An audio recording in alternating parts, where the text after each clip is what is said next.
چی بخری بچه؟ چی بخره؟ آزی مرغ نه خروس ای؟ خروس؟ چی باید؟ خروس کلانتر بخری خیلی اول یک خروس ماما شما خیلی چای بخش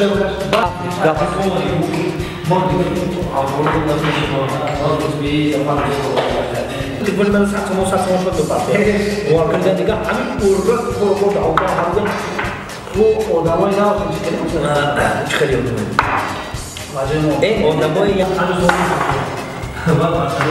إيه آخر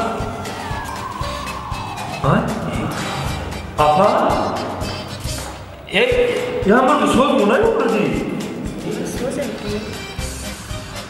خب تو یا پیاده چای خورده این مرغ تخ کرده